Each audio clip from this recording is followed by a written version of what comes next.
तपाईको शरीरमा जुन बिमार छ पत्ता लगाउनको लागि थुप्रो टेस्टहरू गर्नुपर्छ। तर कहिले हामीले बाइबल खोलेर हामीले कहिले बाइबल खोल्यौं? Never open our Bible. बिमार हुने बित्तिकै डाक्टरमा कुदेर गयो अनि डाक्टरले त they are train to speak evil. उनीहरूको मुख त नि पुरा नेगेटिभिटीले भरिएको छ। तपाईलाई राम्रो खबर कहिले पनि दिँदैन। बाइबल खोल्नुहोस् त, आमामा व्यवस्था 28 खोल्नुहोस् त, त्यहाँ के लेखेको छ? तँ यो कारणले बिमार हुन्छस्, यो कारण छ, यस्तो यस्तो बिमार आउँछ। उपाय पनि बताएको छ, सजिलो छ उपाय। प्रभु म तपाईको अगाडि आउँदैछु, म मेरो सम्पूर्ण कुरा तपाईको अगाडि आउँदैछु, म पश्चाताप गर्दैछु मात्रै भन्नुहोस् त। With whole hearted the same moment the sickness will gone. Amen. एकै छिनमा within a minute, within a second त्यो बिमारी गएन भने त लो परमेश्वरको वचन बताऊ। Amen. प्रभुको वचन बता। आज जम्का भेट्ने हाम्रो लागि के भएको छ भने नि साह्रो यो कुरा सेलाएर गएको छ। यहाँ मात्र होइन, हाम्रो ठाउँमा पनि हो यो कुरा। कुनै ठाउँमा साह्रो भक्ति छ, प्रभुलाई एकदमै भक्ति गर्छ, तर भक्तिको साथसाथमा शक्ति छैन। पहिलो कोरिन्थी 4:20 के भन्छ? परमेश्वरको राज्य त बोलीमा होइन शक्तिमा छ। आमेन। रोमीको 16 के भन्छ? सुसमाचार भित्र त परमेश्वरको शक्ति छ।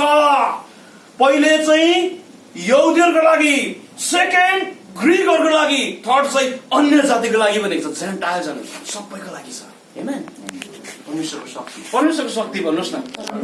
अनि यो शक्ति चाहिँ त्यति बेला मात्रै तपाईँ र मैले प्राप्त गर्छौँ जब हामी त्यो जम्का भेटको लागि तयार हुन्छौँ क्या त। आमेन। तपाईँ आशीषित हुँदै हुनुहुन्छ।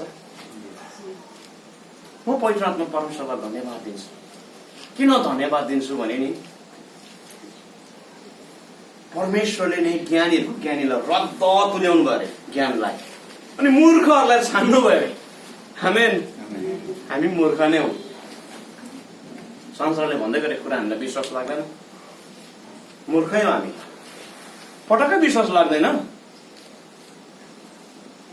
झन् दुष्ट बोल्यो भने झन् विश्वास लाग्दैन। प्राय दुष्ट तपाईँ र मसँग बोल्छ दादा। कहीँ जाँदैछौँ, भिजिटमा जाँदैछौँ, कहीँ के जाँदैछौँ, के कुरा गर्नु आँटे अपुई छ कि त तेरोमा। फर्स्ट दुष्टले यहीँनिर दिन्छ, यही दिन्छ तपाईँ र मलाई। छ त मेरोमा, पुग्छ त। फर्स्ट प्रोक एकजना दास हुनुहुन्थ्यो, उहाँले बितेर जानुभयो। उहाँले भनेको म यो कुरा साह्रो म मन पराउँछु क्या त। केनिथ ई हेगन भन्ने एकजना प्रोको दास हुन्थ्यो। अनि जब जब पनि भेटिहाल्ने समय आउँथ्यो अरे नि, यसो गरेर निकालेर भेटिहाल्नु नै आँटेको हुन्थ्यो अरे। दुष्टले बोल्थ्यो अरे क्या त, अहिले यो देश भन्नु तँलाई पुग्दैन भन्थ्यो। प्रभुको दासले उल्टा के भन्थ्यो, मलाई रिस उठाउँछस्, म जम्मै निकालेर हालिदिन्छु, सब भएको सबै हालिदिन्थ्यो अरे क्या त। आमेन। अचम्मको भन्नुहोस् न, बाइबलको कुरा अचम्मकै छ, अचम्मको छ। तर यो अचम्मको कुराहरू कसरी सम्भव छ भने नि जब हामी त्यो जम्का भेटको लागि तयार हुन्छ। जबसम्म हामी जम्का भेटको लागि तयार हुँदैन नि यो कुरा हुँदै हुँदैन। आज एकजना व्यक्तिको मलाई कुरा गर्न मन लाग्यो। कति वर्ष अब अलिकति अनि आज हामी समापन गर्न लागेका छौँ। मोसा भन्नुहोस् न। मोसा यहाँनिर आइपुग्दै गर्दाखेरि नि मोसाको सुरुवातको 40 वर्ष चाहिँ नि सुरुवातको समयहरू चाहिँ उसको यौवनको समयहरू चाहिँ नि फिरौनको घरमा बितेको छ। एकदमै हाइली ट्रेन्ड हो मोसा, एकदमै हाइली ट्रेन्ड हो। मोसालाई हात हतियार चलाउन सिकाएको छ, उसलाई राजविद्याहरू सिकाइएको छ। तर एक दिन अचानक उसको जीवनमा घटना घट्छ। अनि अचानक त्यो घटना घट्दै गर्दा नि मोसा नि मिश्रबाट भागेर जान्छ। मिश्रमा नि बस्दै गर्दाखेरि नि 40 वर्ष बितिसकेको छ। यहाँ आउँदै गर्दा मोसा 80 वर्ष भएको छ। 40 वर्ष मिश्रमा 40 वर्ष मिध्यानमा बित्दै गर्दाखेरि नि यहाँ आउँदै गर्दाखेरि नि मोसालाई अचम्म भएको छ। सधैँ जस्तो केही पनि छैन, खालि भेडा चराउनु गएको छ केही देख्नु छैन। नानी भइसक्यो, बुढी छ, नानी छ, ऊ 80 वर्ष पुगिसक्यो। तर एक दिन अचानक के भयो भने नि प्रस्थान 3 अध्याय साह्रो मिठो लाग्छ। एक दिन अचानक भेडा चढाउनु जाँदै त्यो भेडा लिएर यसो पर हेरेको त आगो पो बोल्दै रहेछ। अचम्मको आगो बोल्दै रहेछ। छेउमा गएर कसरी आगो बोल्दैछ भनेर हेर्नु गएको त परमेश्वर बोल्नु भए। आमेन। परमेश्वर बोल्नु भयो भन्नुहोस् न। तर कतिखेर बोल्ने भने नि त्यतिखेर बोल्यो जब मोसा त्यो जम्का भेटको लागि नि अगाडि बढ्दै थियो क्या त। उसले टाढोबाट केही कुरा देख्यो, तर ऊ त्यो कुरालाई छेउमा जाँदै गर्दाखेरि नि टक्क परमेश्वर बोल्न थाल्नुभयो। आमेन।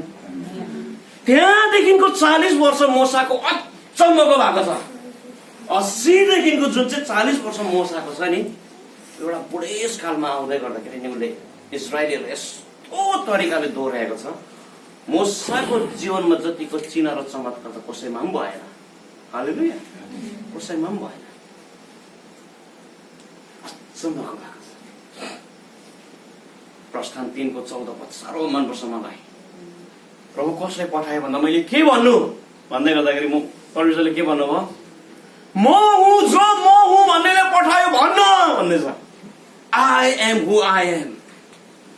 यही भर्स चाहिँ नि मर्कुस 14 को 62 आउँदै गर्दाखेरि जब पिलातसले सोधे नि, कहीँ पनि लेखेको छैन, खालि मर्कुस 14 को 62 मात्र लेखेको छ। आई एम भन्नुभएको छ परमेश्वरले। आमेन। प्रभु यीशु ख्रीष्टले त्यतिखेर मात्रै आफूलाई चाहिँ नि म चाहिँ परमेश्वर हुँ भनेर दर्शाएको छ है। पिलातसलाई मात्रै दर्शायो फेरि, यहुदीहरूलाई भनेन, कसैलाई पनि भनेन। जब पिलातसले सोधे नि, पिलातसले बिसार डराएको छ। जम्का भेट त पिलातसको पनि भएकै हो परमेश्वरसँग, तर ऊ डरायो। पिलातस डरायो भन्नुहोस् न। आज के चाहिँ यस्तो कुरा छ जुन कुराले नि तपाईँ र मलाई परमेश्वरसँग जम्का भेट हुनदेखि नि रोक्दैछ? Is it a fear of your future? या त यो के तपाईँको भविष्यको डर हो? या त म परमेश्वरलाई भेट्दै गर्दा सबै कुरो हराइ पठाउँछु भन्ने डर हो? या त म परमेश्वरलाई भेट्दै गर्दाखेरि नि के हुन्छ मलाई थाहा छैन भन्ने डर हो? आई डोन्ट नो, मलाई थाहा छैन। 2022 जब मेरो जीवनमा आयो नि, एउटा यस्तो मोमेन्ट थियो। त्यो मोमेन्टमा आउँदै गर्दाखेरि चाहिँ नि साँच्चैकै मोमेन्ट थियो। प्रभुले भन्नुभयो सबै कुरा छोडेर आइज, गर्दै गरेको काम पनि छोड, आइज अनि मेरो सेवा गर भन्दै गर्दाखेरि नि मलाई पनि साँच्चै नै डर लागेको थियो। साँच्चै नै डर लागेको थियो मलाई। म ढाँट्दिनँ है। तर निर्णय चाहिँ के हो त? तपाईँ र मैले चाहिँ के चाहिँ निर्णय गर्ने त? हामी किन डराउँछौँ भन्दाखेरि we are in human body. हामी शरीरमा भएको कारणले गर्दा हामीलाई डर लाग्छै लाग्छ। परिस्थिति भयावह छ हाम्रो अगाडि, तर निर्णय के गर्ने?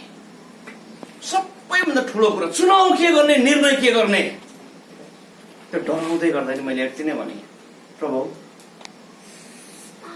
जे भयो म तपाईँलाई सेवा गर्छु।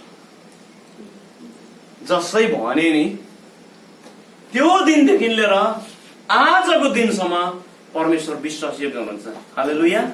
आमेन। परमेश्वर विश्वासयोग्य हुनुहुन्छ।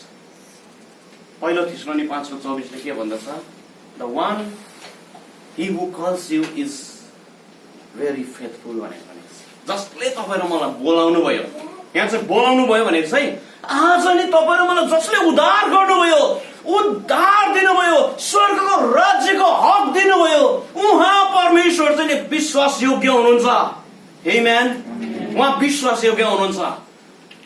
सायद हाम्रो जीवनमा यस्तो परिस्थितिमा आयो होला, जुन परिस्थितिमा आउँदै गर्दा हामी डरायौँ होला, डराउँदै गर्दा परमेश्वरले भनेको सही कुरा हामी गर्न सकेनौँ होला, अनि त्यो नगर्दै गर्दाखेरि त्यो ऋतु हाम्रो जीवनबाट सट्टै मिस भयो होला। तर परमेश्वरले हाम्रो जीवनमा फेरि पनि मौका दिनुभएको छ। आमेन। आजको साँझ नि तपाईँ र मेरो अगाडि एउटा चुनाव छ, एउटा मौका छ। र निर्णय गर्ने समय आएको छ। तपाईँ के चाहिँ निर्णय गर्नुहुन्छ? तपाईँ भविष्यसँग डराएर चुपचाप बस्ने निर्णय गर्दै हुनुहुन्छ, या त तपाईँले यो निर्णय गर्नुहुन्छ जेसुकै होस्, जेसुकै होस् भन्नुहोस् न। तर परमेश्वरले त्यस्तो हुनु दिनुहुन्न है। यो चाहिँ हाम्रो सोचाइ हो, जेसुकै होस्, यो चाहिँ हाम्रो सोचाइ हो।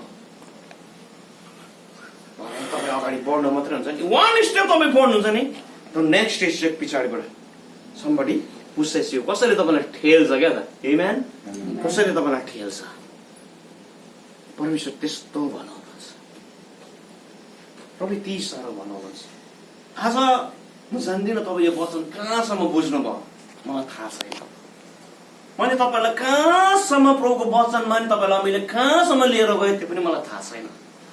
तर म एउटा कुरा चाहिँ पवित्र आत्माको उपस्थितिमा यो कुरा भन्न सक्छु।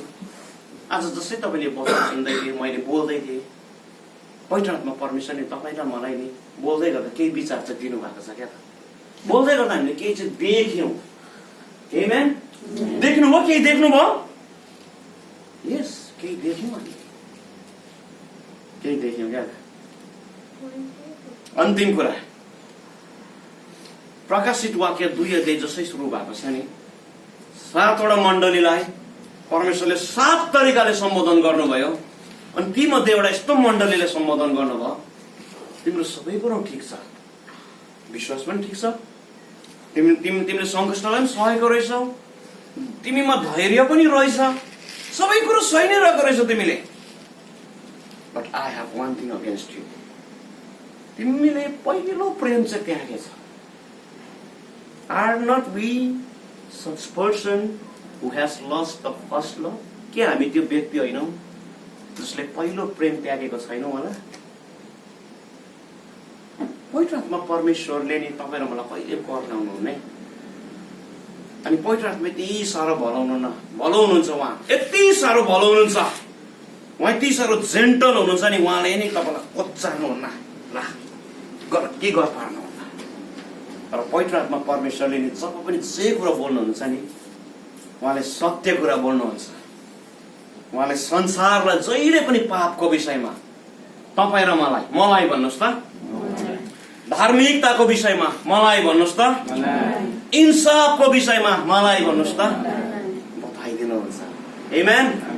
तर दोष लाउनुहुन्न, आमेन, दोष लाउनुहुन्न भन्नुहोस् त। परमेश्वरको आत्मा त्यहाँसम्मको भन्नुहुन्छ। हामी प्रार्थना गर्दछौँ, आमेन,